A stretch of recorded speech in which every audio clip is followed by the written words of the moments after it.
Hemos acabado de ver el debate presidencial de Estados Unidos, Kamala Harris contra Donald Trump, y empecemos desde su experiencia en lo verbal, la comunicación verbal y la comunicación no verbal. ¿Qué tan importante fue el primer acercamiento, ese primer saludo entre Trump y Harris para dar ese inicio al debate? Totalmente determinante. Y a eso es lo que llamamos proxémica. El manejo de los espacios es la manera como negociamos los juegos de estatus. Y los juegos de estatus nos dan en un momento ya una marcación de dominio o de dominado. Al Kamala Harris acercarse y miren lo que hizo. Primero, esto tiene que ver también con el manejo de la pisada. Se le vio una pisada determinada, con pasos mucho más grandes, y esto ha estado medido, los líderes tienen pasos más grandes, pasos más amplios, pisada firme, y se acerca con total determinación, sin apresuramiento, pero con agilidad. Porque donde se hubiera acercado con apresuramiento se hubiera visto nerviosa, y eso lo hemos visto a veces en algunos candidatos políticos locales. Se acerca con determinación, con un buen ritmo, y le invade su espacio personal, algo a lo que él no sabía reaccionar, porque todo el mundo le tiene miedo al saludo de Trump, que los jala y todo, pero lo invadió de tal manera y le invadió su espacio personal, siendo muy sonriente, algo que utilizó mucho, y le dice, mucho gusto, Kamala Harris, porque él no la conocía en persona. Desde una, aquí estoy y me le presento. Ya ahí empezó un dominio a través de la proxémica, es decir, el manejo de los espacios, y cuando una persona convierte el espacio en su territorio, se gana territorio, entra pisando fuerte, y fue lo que ella hizo. Eso no es producto del azar, eso fue ensayado, y nosotros hemos tenido la experiencia, Andrés, Raúl, y para quienes nos están observando, que hemos trabajado gente sobre, o sea, candidatos específicos, candidatos políticos o candidatos en negociaciones, empresarios en negociaciones, sobre ese primer momento, el saludo. Es algo que no se puede dejar al azar. Y hubo bastante preparación, se notó. Desde el punto Oh, de vista narrativo, discursivo, ¿qué se puede decir, Raúl? Pues muchas cosas. Complementando el punto anterior, hay que señalar que es la primera vez que un rival saluda a Trump en un debate. Ni Hillary Clinton en su momento, ni Joe Biden lo habían saludado. Es decir, para una candidata que está hablando que ella es la candidata de la unidad, ambos están disputando eso de ser los candidatos de la unidad en un país que está muy fracturado, pues irse a saludarlo y presentársele al margen de todo lo que va a hacer después, además de matar el tigre. Decir, bueno, no le tengo miedo, es venga, pues si soy la candidata de la unidad, tengo que saludar a mi rival. De entrada es un mensaje no verbal muy poderoso. Lo segundo, sí hubo preparación, y es clarísima la preparación, porque lo que se decía en casi todos los medios norteamericanos era que Kamala Harris podría hacer un mal debate. Y había razón para ello. Su anterior campaña, en la cual ella fue precandidata demócrata y pues finalmente el seleccionado fue Biden, prácticamente lo que dio al traste con su aspiración fue sus debates. Había una preocupación grande sobre eso. Se decía que se estaba acabando la luna de miel porque fue toda esta época de la convención demócrata, la sorpresa del retiro de Joe Biden. Entonces se acaba la luna de miel y llegamos a un debate donde no es el escenario más fuerte de Kamala. No perder ya era bastante para Kamala. No perder ya era bastante. Hay muchos medios que están hablando de que ella ganó. Más allá de que uno pueda afirmar tan contundentemente esto, hay varias cosas que se pueden decir. Ella le dio la vuelta al debate. Lo más lógico es que fuera un balance sobre el gobierno de Biden, que es la persona que está en la Casa Blanca a punto de cumplir 4 años. Que esto terminara siendo un debate sobre la conducta de Trump y el gobierno de Trump, pues fue un cambio absolutamente estratégico. Y Trump no logró soltarse de eso. Casi todo el debate estuvo a la defensiva, justificando su conducta en los hechos del Capitolio, justificando su conducta en el caso que le están haciendo por sus delitos sexuales. Es decir, casi todo el tiempo él estuvo a la defensiva. Incluso, pues Trump mordió el anzuelo muy rápido cuando ante una pregunta simple como ¿cómo logró Biden cambiar en 4 años la economía de Estados Unidos? Kamala Harris, por supuesto, no dijo que sí, porque esa no es la respuesta exacta ni tenía mucho cómo sustentarla. Trump la tenía servida y era la primera pregunta del debate para decir no lo logró. no fue lo bastante contundente y claro, lo terminó diciendo varios minutos después y de una forma enredada. Y de ahí en adelante, la estrategia Kamala le salió a la perfección. Un juicio sobre la conducta de Trump y no un espacio de propuestas sobre la nación americana o norteamericana. Además, le hirió el ego un par de veces hablando sobre sus meetings y creo que eso también cambió mucho el curso del debate. Y ahí me parece importantísimo recalcar un punto. Yo estuve también viendo varios análisis y celebro cómo ha tomado fuerza lo no verbal, más lo no verbal se está centrando en el cuerpo. Y aquí quiero resaltar, lo no verbal es cuerpo y voz. De hecho, el cuerpo son elementos extralingüísticos, la palabra son elementos lingüísticos y y la voz son elementos paralingüísticos. Lo extralingüístico, el cuerpo, y lo paralingüístico, la voz, son no verbales. Y ya se ha hablado poco de la voz.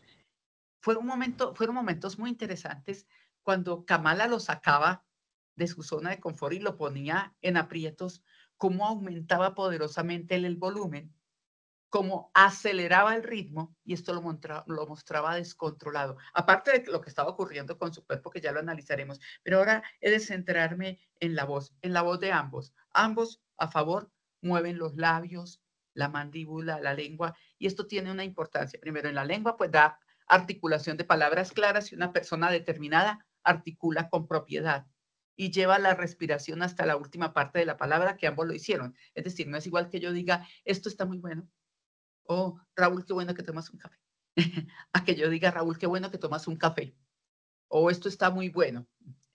Entonces en ambos hay eso y eso le da determinación. Ambos mueven muy bien los labios. 36% de la comprensión del mensaje se hace por lectura labiofacial y la mandíbula suelta eh, permite que las palabras y la voz se proyecte con mayor contundencia. Aparte de eso, cuando uno mueve las mandíbulas y los labios adecuadamente, las personas sacan conclusión de que uno está convencido, uno está comprometido y uno está siendo veraz. Ambos en eso, checklist, como dicen. Pero a diferencia de Trump, que cuando se sentía fuera de sí, comenzó a perder el ritmo, así como perdía también en un momento dado el mensaje y la posibilidad de centrar el mensaje, perdía el ritmo y se aceleraba. La voz se le llegó a agudizar un poquito y el volumen se aumentó. Típico de cuando uno pierde el control, entonces mira lo que pasa. Y ante eso, Kamala respondía haciendo un volumen más suave, un ritmo más lento y agravaba un poco el tono, con lo cual muestra total control. ¿Ven?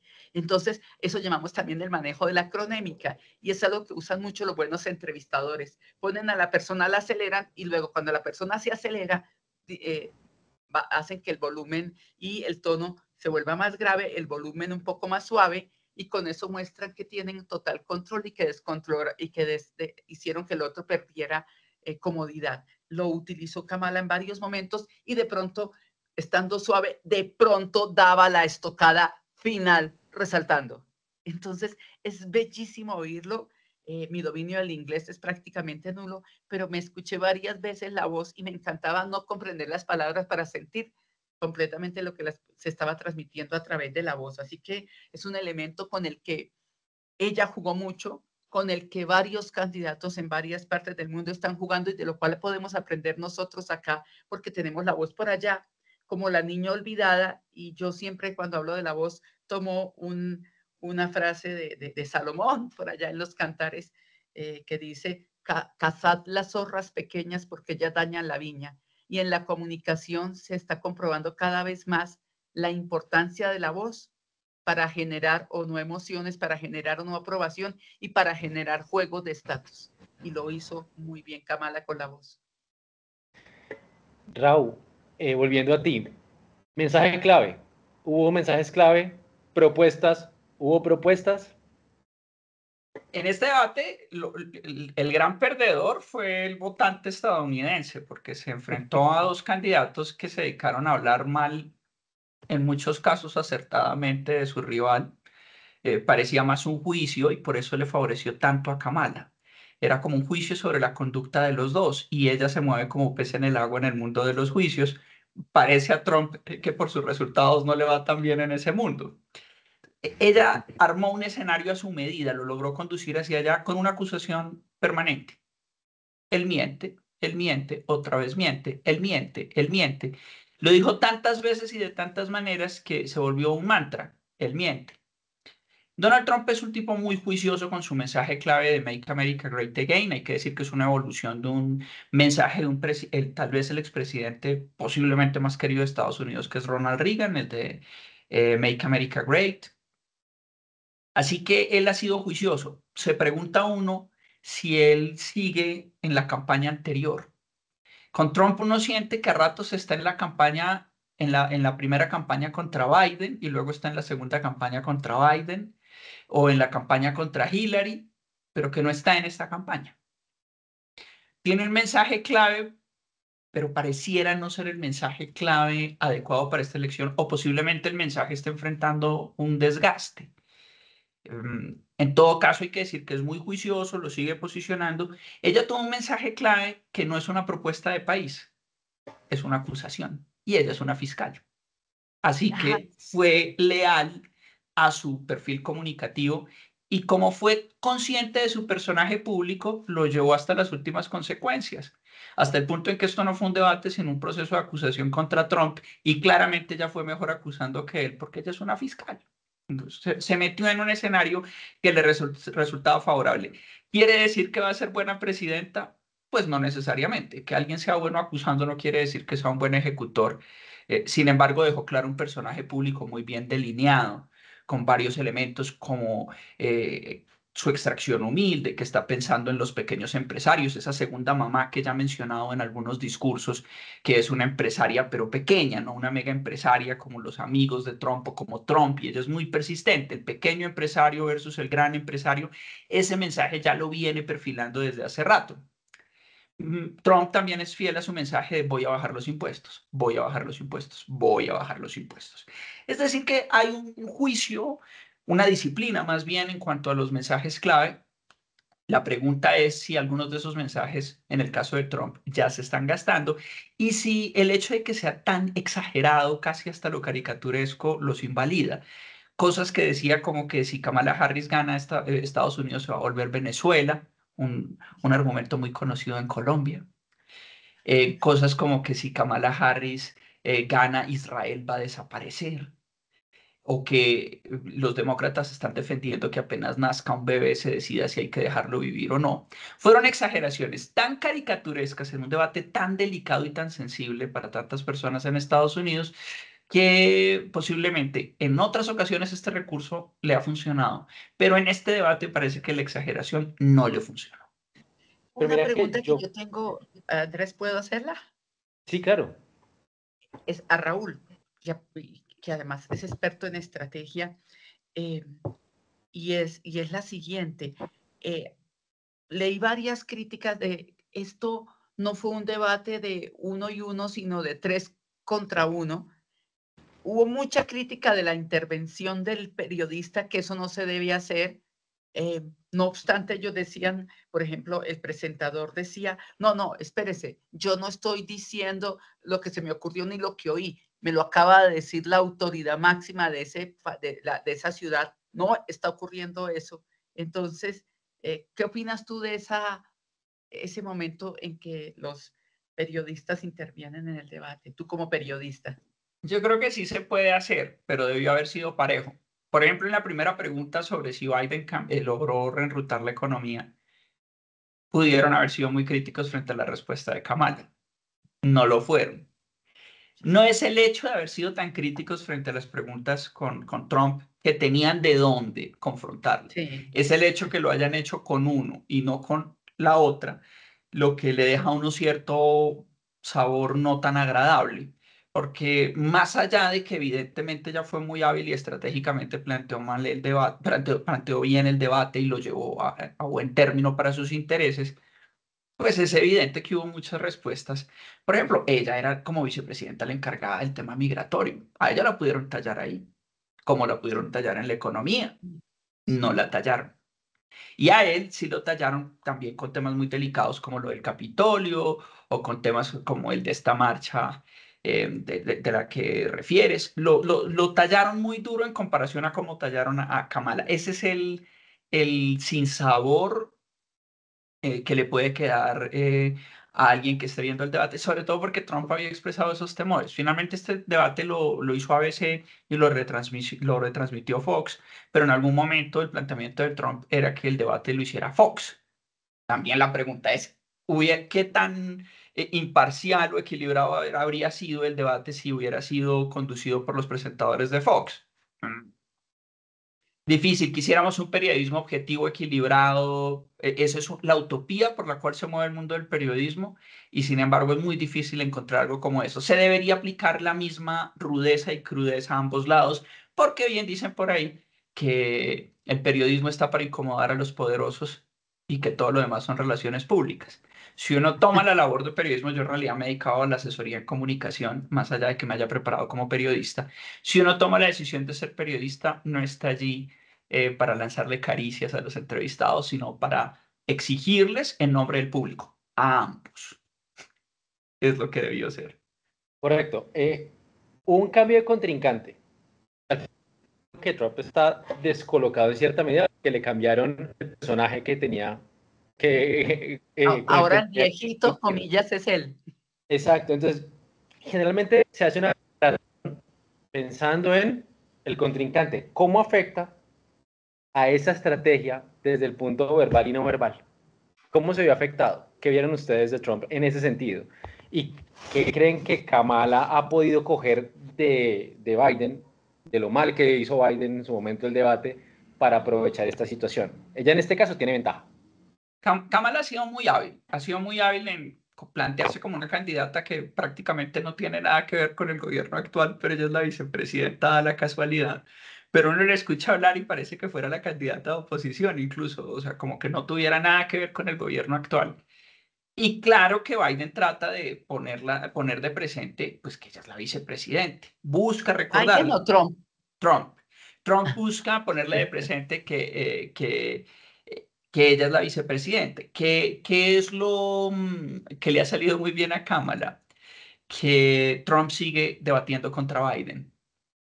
Y pues para ella ese es el escenario ideal porque más allá de dos o tres referencias directas a ella, pues el grueso de las referencias de Trump es al gobierno del que usted hace parte, su jefe, en algún momento le dice, sí, su jefe, a pesar de que se la pasa el mayor tiempo en la playa, lo podemos llamar su jefe, tratando de minimizarla, pero eso le ayuda a ella a deslindarse, como si ella no fuera parte de la Casa Blanca en este momento. Entonces, en su afán de minimizarla, pues termina ayudándole a su estrategia de yo no tengo nada que ver con este gobierno. Ella no lo puede decir así porque le debe una alertada a Biden, e igual es demócrata, pero es evidente que están buscando deslindarse de él al máximo. De hecho, por ejemplo, Biden nunca tomó una posición tan clara, por ser católico muy probablemente, al respecto del aborto.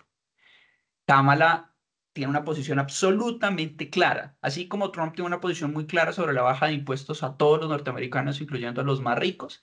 Ella tiene una posición muy clara sobre el aborto. Biden en esos temas patinaba un poco. Ella ahí es súper clara y súper directa y eso favorece tanto lo verbal como lo no verbal. Ivette, manejo de la mirada. Cuéntanos. Muy interesante, porque la proxémica no se hace solamente por el manejo del cuerpo, acercarse al otro, invadir su territorio. Nos ha pasado a todos que alguien nos mira mucho y nos comienza a incomodidad. Y eso fue preparado. Biden, ¿qué ha utilizado? Ignorar a cada una de las personas. Es decir, Trump. lo que pasa es que Biden, ya me contagié también. Trump, Trump ya era predecible. Digamos que Trump no se esperaba sorpresas y me encantó algo que dijeron antes del debate. Trump tiene muy poco que ganar y muy poco que perder porque ya es predecible, mientras que ella puede ganar mucho o perder mucho. Y en este caso era predecible que él iba a hacer gestos de arrogancia. Y esto es importante porque va con la mirada. Pues el rostro y mirada no se pueden disociar fácilmente. El uno dispara al otro, más la mirada al rostro que lo contrario. La levantada del mentón con arrogancia, el apretar los labios como en una muestra de ira, lo mismo que contraer las cejas y ignorar por completo al otro como si hablara un gusano. Y ella aprovechó eso para invadirlo, y esa también es una invasión desde la mirada. A todos nos ha pasado que alguien nos mira mucho y nos empezamos a sentir incómodos, que no significa que no haya contacto visual, pero ella se empeñaba en mirarlo cuando él hablaba. Hizo todo lo contrario, ¿ven? Y entonces manejaba la mirada y utilizó varios elementos para descalificarlo. Una, elementos en que levantaba el mentón con confianza, ¿ven? Que es diferente a levantar el mentón con desafío, a levantar el mentón con confianza de ganadora. Incluso apoyaba varias veces la mano acá como en un elemento de análisis que le daba mucha serenidad, aprovechando el ritmo de su habla. Y utilizaba la mirada y la risa como un elemento de descalificación, pero no descalificación con burla, que hubiera sido chocante. Lo utilizó con descalificación de compasión, que tiene que ver mucho con esa mamá que ya mostró, esa mamá que va a proteger a Estados Unidos. Entonces lo miraba como quien mira a el pobre o esa profesora que mira al muchachito que siempre la embarra, y lo miraba como casi a veces, digamos que no llegaba a la lástima, pero con una compasión como que desatino. Y hubo un momento en que él se vio acorralado por la mirada incisiva de ella. Otro elemento que ella usó de la mirada fue cuando le estaban preguntando, o él hacía afirmaciones muy categóricas, o los reporteros le estaban preguntando, los presentadores le estaban preguntando, ella entornaba un poco los ojos en una clara actitud de concentración. Cuando uno está muy concentrado, teniendo en cuenta cada detalle de lo que le están preguntando, ese entornar de los ojos, que es muy diferente al entornar de los ojos, que estoy haciendo, donde el párpado inferior también se mueve, que es un gesto claro de ira. Eso está clasificado, se llaman unidades de acción, y estas unidades de acción en un gesto típico de ira, cuando uno dice nunca te lo perdono, no, era un entornar de los ojos, estoy totalmente concentrado en lo que me dices, como también esto, cuando lo mira como diciendo, hasta me da pesar de lo desvariante que está, para luego decir, él miente, como le dije, él miente. Entonces, fue clarísimo cómo la supo manejar, cómo la preparó para saberla manejar. Andrés, allí quisiera un complemento además, más allá de este muy buen análisis y fino análisis de Ivette, pasaron al menos dos cosas bien interesantes con dos preguntas que fueron la del aborto y la del fracking. En la del aborto, claramente Kamala Harris tiene una posición muy clara, que se nota además en su no verbalidad. Trump patinó, porque entonces sí, pero que cada estado decida, yo no estoy diciendo que esté en contra, pero pues que lo que estamos buscando es que esto es algo que ha dividido mucho al país. Era evidente que estaba piloteando la pregunta, pero que no tenía una respuesta clara. Ahí Kamala contestó con fuerza. En cambio, en el tema del fracking, que es un tema complicado, Kamala patinó. Kamala patinó porque es evidente que dentro del Partido Demócrata hay gente que no está con el fracking, pero al parecer en Pensilvania, que es el estado donde se dio el debate y que parece el swing state clave en esta elección, pues hablar en contra del fracking no es muy rentable. Ella buscó posicionarse como una defensora del fracking, pero lo hizo de manera casi tan nebulosa como la posición de Trump en el aborto. Evidentemente, cuando alguien puede tomar una posición en una pregunta, pues eso incide mucho sobre su no verbalidad, porque cuando se ve que toman una posición, pues se desenvuelven. Trump la tiene más clara sobre el fracking, Kamala más clara sobre el aborto. En otros temas les toca pilotearla y llevarla, y por supuesto eso tiene sus costos en cuerpo y voz, dejando sobre la mesa que Kamala claramente estaba más entrenada. Aquí el asunto es que nos enfrentamos a un candidato que puede ser fiel a lo de perro viejo late echado. Él sentía que tenía muy dominado el escenario, mientras ella llegaba con dudas, por lo menos de muchas personas. Claramente ella se preparó, porque aún en los momentos de duda se veía más dubitativo él que ella, teniendo claro que ambos tuvieron momentos de duda. Y eso que lo dan las millas de vuelo y la preparación. Él tiene millas de vuelo, pero claramente no se preparó tan duro como ella. Ella evidentemente en lo no verbal y en lo verbal sabía que se estaba presentando una prueba de fuego y la preparó completamente. Y eso es un llamado a nuestros voceros y voceras. Por más fogueado que esté, por más experiencia que tenga los escenarios, hay que prepararlos. Los médicos también se mueren. Y Trump, en un debate que es su escenario, por definición, se rajó. Se rajó ante una persona que se preparó sin tener todas las millas de vuelo que él tiene, pero se preparó. Y mire que hubo dos momentos en que, por ejemplo, él le dijo, silencio, cállese que estoy hablando. Y ella, en lugar de poner rostro de niña caprichosa o algo que le puede pasar a uno porque que lo silencien así con esa manera tan grosera, lo miró con una cara de compasión como diciendo, comprendamos lo que se está descontrolando. Es decir, todo eso obedece a un manejo. Y aquí es un momento para resaltar otro elemento. Hemos hablado de la pisada, hemos hablado del rostro y la mirada, y pasemos a las manos, algo que a propósito la gente siempre dice, ¿qué hago con las manos? Muy bien preparada Kamala en el manejo de sus manos, no tanto él. Miren que el atril nunca lo usó como un elemento de apoyo, lo utilizó como un elemento de manejo, como un elemento que ella también dominó. Podía separar ambas manos cuando quería sobreenfatizar, lo hacía con ambas manos, y había una danza gestual, es decir, una construcción del gesto amplio, flexible, con gestos rectos y curvos, con gestos que ejemplificaban lo que quería hacer, que lo graficaban, los llamamos o los llaman gestos icónicos o ilustradores en la clasificación de los gestos, y también gestos rítmicos que marcaban su ritmo de pensamiento. Trump con frecuencia mantuvo la mano izquierda apoyada en el atril y esta mano hacia un compás. Kamala mostró mucho más las palmas de las manos que Trump. Esto es algo que vimos mucho también en Obama y que es considerado, y se han hecho pruebas sobre eso, como honestidad y transparencia.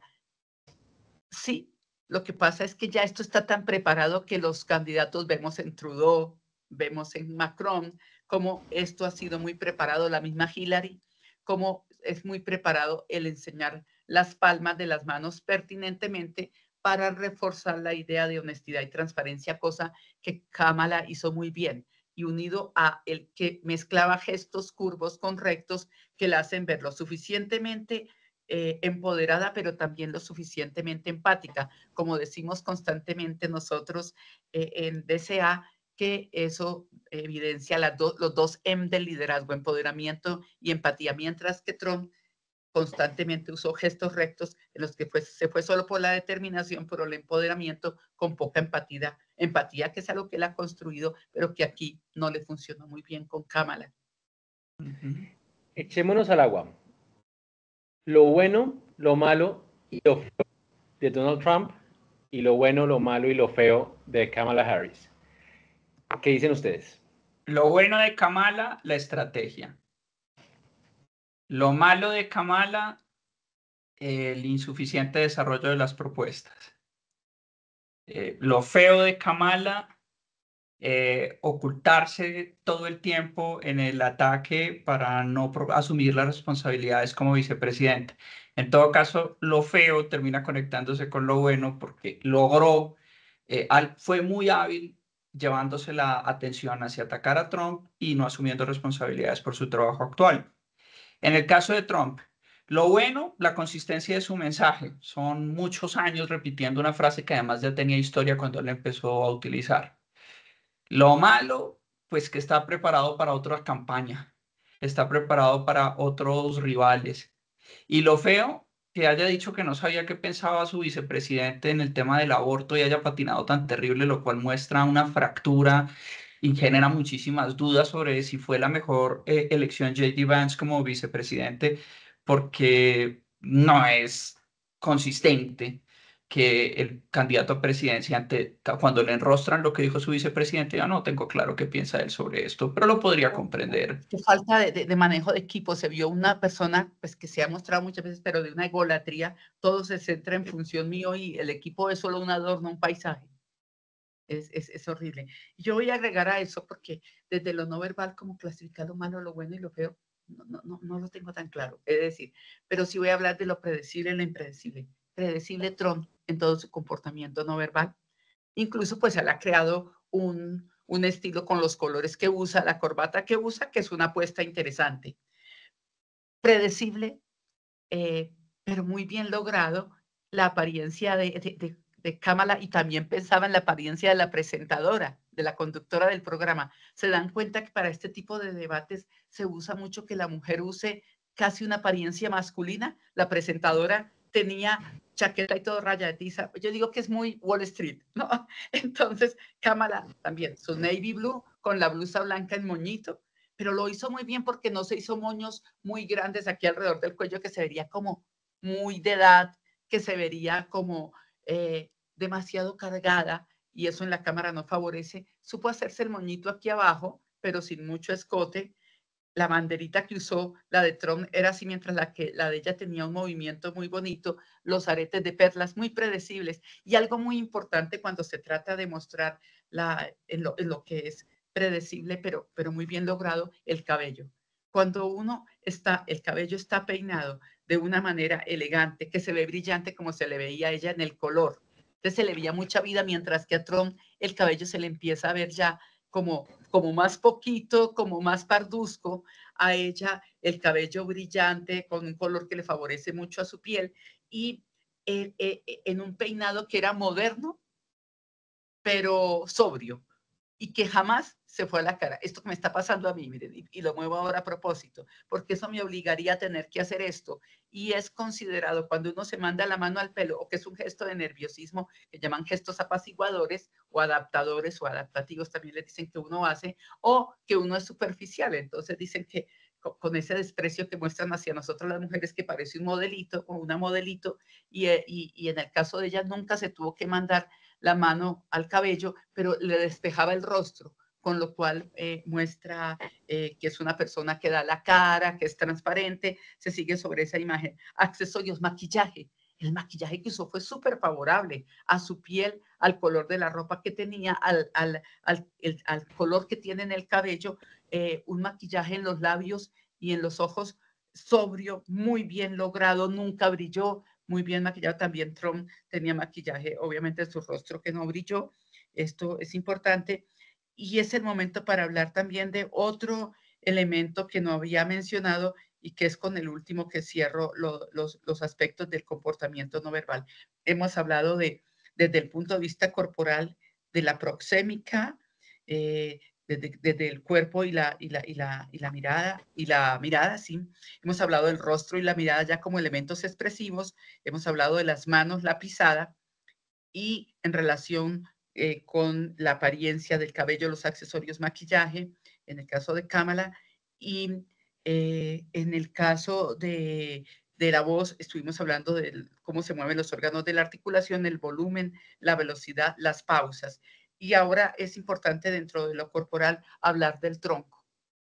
Trump, ya por una postura que ha adoptado, que a veces la supo usar para verse como una máquina que viene a arrasar, pero hoy esa postura le jugó como alguien cansino, porque Kamala se vio erguida, dinámica, y no es una mujer de 40 años, pero es una mujer que se ve dinámica y saludable. Creo que está llegando a los 60, y era ese donaire en su postura y esa flexibilidad del tronco. Y cuando el gesto sale del tronco con flexibilidad, se ve muy creíble y se muestra mucha vitalidad y organicidad en el gesto, mientras que Trump se movía en bloque, y eso lo hacía ver rígido, y al lado de ella se proyectaba cansino. O sea, se le fue en contra el discurso del viejito, se le fue en contra con su misma parte corporal.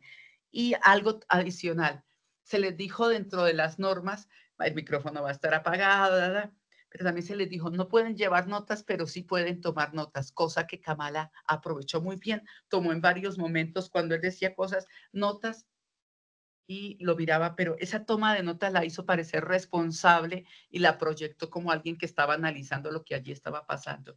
Así que ese manejo del elemento de la nota lo hizo muy favorablemente. Andrés, y ahí ve dos temas para cerrar. Tal vez, si Andrés tiene otra pregunta. El primero, el manejo de las falacias. Hay que ver con la seguridad con la que Trump dijo que los delitos estaban bajando en todo el planeta, pero no en Estados Unidos, porque todos los delincuentes estaban yendo para allá. Es inevitable que a uno en Colombia eso no, pues le arranque a uno una sonrisa de semejante afirmación. Posiblemente en Caracas también eso arrancó alguna sonrisa. En El Salvador puede haber habido cambios, pero claramente es por una política estatal, no porque todos los delincuentes se hayan ido a Estados Unidos. Es una frase simple que pocas personas allá le van a rebatir. Eso es una falacia. Nosotros acá en Colombia, en Venezuela, en El Salvador, en México, podríamos rebatirle esa frase. Allá nadie se la va a rebatir porque posiblemente el grueso de las personas no están preocupadas por nuestras cifras de seguridad y posiblemente mucha gente piensa así. Las cifras de seguridad disminuyen en toda Latinoamérica porque todos los delincuentes están en Estados Unidos. Es un ejemplo clarísimo de una falacia rampante y que posiblemente le puede funcionar. Así son las falacias. Eso uno. Y dos, Iveta hablaba de algo que es una pregunta muy frecuente en nuestros talleres. ¿Cuál es la diferencia entre ser consistente y ser repetitivo? Y esa es una pregunta enorme, porque en últimas uno sí necesita llevar el mensaje clave el mismo, porque el mensaje clave se debe repetir, más la meta es que el mensaje clave se repita, pero que uno no llegue siempre con el mismo cuento. El mensaje clave debe estar presente en medio de discursos innovadores, de discursos enriquecidos, de discursos actualizados y contextualizados. De lo contrario, uno no está siendo consistente, sino repetitivo. ¿Cuál es la evidencia en el caso de Trump? Que su discurso es repetitivo porque es un discurso contra Biden. Es más, me sorprendió que en algún caso no hubiera hablado contra Hillary Clinton. Llegó un punto en que estaba tan en otro debate que estaba combatiendo contra personas no presentes, pero esa es la prueba de que además de ser juicioso con su mensaje clave, que lo ha sido, que es Make America Great Again, él se está volviendo repetitivo. Y son dos cosas distintas, una muy buena y otra muy mala. El mismo mensaje clave sí, las formas de entregarlo deben ser novedosas y creativas, porque si no nos volvemos la repetición de la repetidera y eso por supuesto no es llamativo. Novedosas y creativas. Yo les voy a dar aquí una anécdota personal que no se me olvida. Mi papá era marino, entonces yo me embarcaba con él para poder estar con él. Y alguna vez hicimos un viaje muy largo a Europa y en esa época pues los buques se demoraban mucho y había un cocinero que cocinaba bastante feíto, solo cuando llegaba a tierra y se emborrachaba cocinaba rico, algo muy, lo llamaban bigotes. Y bigotes a uno le pasaban la carta de toda la semana lo que iba a haber de comida. Entonces le hacían llegar a uno el lunes la carta de lo que iba a haber. Y bigotes presentaba lo siguiente: lunes, arroz perla; martes, arroz algodón; miércoles, arroz al natural; y jueves, arroz nieve. Y era el mismo horroroso arroz masudo blanco, pero Bigotes desde su arroz sabía cómo presentar el mensaje clave de manera auténtica, original y novedosa, aunque fuera lo mismo. Y creo que ese es un buen ejemplo para cómo el mensaje clave se debe presentar. Muy bueno. Pregunta final. A partir de las falacias y todo lo que hemos hablado, ¿siguen siendo relevantes los debates para la selección de un presidente o de alcaldes? ¿Siguen siendo igual de importantes? ¿Conocemos candidatos a partir de estos momentos? Estamos en la época de la posverdad. Eso, pues, y esa época no empezó ayer ni anteayer. Es una época que ya lleva varios años y eso hace que muchas personas lleguen a la elección con la decisión tomada. Eso es un hecho. Sin embargo, ahí sí vale la pena decir que los debates no dan votos, pero sí los pueden quitar. En un debate, por una frase, por ejemplo, la posición de Kamala frente al aborto es muy valiente. Habrá que ver si eso suma o si fue más sabio la posición de Trump, que es una posición tibia y deslactosada, pero que minimiza daño en todas las direcciones, un poco arruinada por las declaraciones de J.D. Vance y por el hecho concreto de que la Corte Suprema de Estados Unidos cambió de composición gracias a él y esa fue la Corte que tomó la decisión de que los estados son los que se decidan sobre la legalidad del aborto. Sin embargo, más allá de los hechos concretos, su discurso es más deslactosado y más neutro. En esta, Kamala puede estar tomando un riesgo muy grande con esta posición del aborto en un país donde hay muchas iglesias evangélicas, católicas, que son muy claras y muy directas y muy poco cambiantes frente a estos temas. Entonces, una mala respuesta en un debate aún puede espantar electores. ¿Qué tantos atraigan? Y yo creo que no tantos. Sin embargo, miremos este. ¿Cuál es el swing state clave? Pues Pensilvania. Allá hicieron el debate. Y hubo preguntas sobre Pensilvania. Y en un estado que se gana por 1000 votos, pues cualquier detallito puede mover eso. Entonces uno podría decir, no son tan influyentes como antes, Puede que en alguna medida no sean tan incidentes como antes, que los algoritmos sigan pesando, que la posverdad se haya tomado el debate, pero en una elección tan cerrada, en una elección que no está tan cerrada, yo creo que pierde protagonismo el debate. Pero en una elección tan cerrada como esta, cualquier descache en un discurso puede hacer que muchos votos se vayan en la dirección opuesta. Ivette, ¿quieres complementar algo?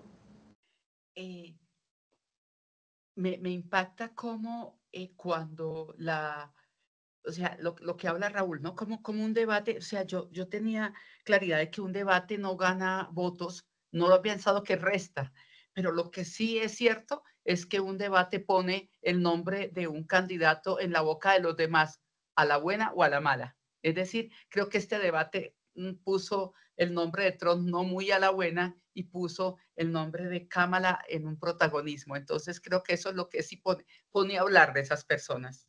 Eso sí. Y Sí. algo que me llama también mucho la atención es que en este país la gente ve mucho los debates en ese país. Me duelen nuestros países que a veces la gente ve más la novela de moda y no que lo critique, sino me llama la atención, más bien, más que nada, me llama la atención que aquí a veces pasamos de largo los debates. Entonces creo que suman más en algunos países que en otros, o más bien restan más en unos países que en otros. Es cierto lo que dice Ivette, hay algunas fotos en algunos periódicos como de bares con el debate en el televisor, algo como si fuera un partido de fútbol aquí en Colombia, pero con el Super Bowl, debate. sí. Eso habla muy bien de la importancia que se le da en Estados Unidos. Ahora, hay un hecho muy reciente que demuestra todo lo que se puede perder en un debate. Un debate tumbó a Biden. Es Un verdad, mal es debate verdad. tumbó a Biden. Es un hecho concreto. Y lo que va a quedar de reflexión de aquí en adelante para las campañas en Estados Unidos, para mí no es claro si los demócratas lo hicieron a propósito o no. En el New York Times, que es ciertamente muy de prodemócrata, y el Washington Post, que también lo es, me agradan mucho, pero tienen una tendencia muy clara. Ellos dicen que no, que todo esto pasó al azar. Pero sí va a quedar una honda reflexión de si acortar el tiempo de exposición de un candidato lo puede repotenciar a un partido. Porque miren lo que está pasando, una candidatura que venía muerta en vida, como era la candidatura de Biden, de repente un hiperlanzamiento, una super convención, un buen debate y esta campaña va para arriba cuando normalmente esta campaña dura muchísimos meses más. Seguramente, dependiendo de lo que pase en esta elección, que pareciera estar tomando tendencias, pero ya sabemos que todo depende de Pensilvania y de un par de estados más.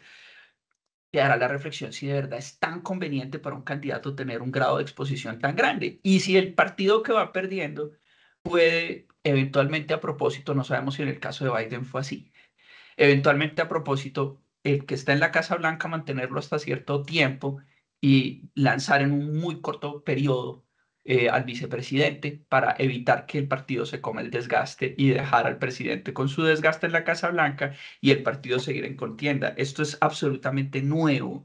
Esta es una campaña sui generis tal vez en el mundo y en Estados Unidos que incluye un atentado contra Trump, que incluye un presidente que se retira y no aspira a la reelección, algo absolutamente atípico, una mujer negra de descendencia asiática.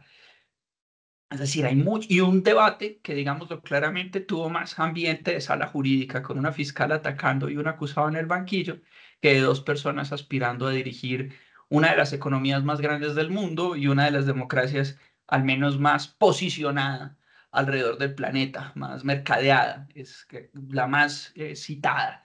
De repente, esa ambientación jurídica se tomó el debate que pretendía ser una elección o una decisión sobre quién va a presidir a esta superpotencia.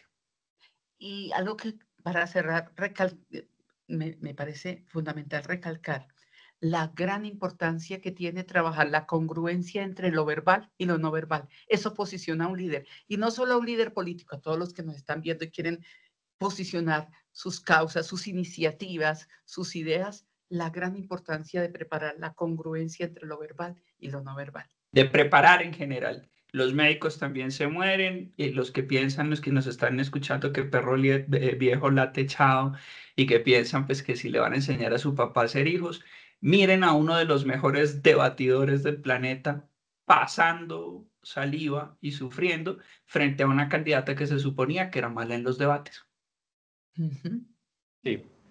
Muchas gracias, Ivette, muchas gracias, Raúl, y muchas gracias a todos los que nos acompañan. Un abrazo.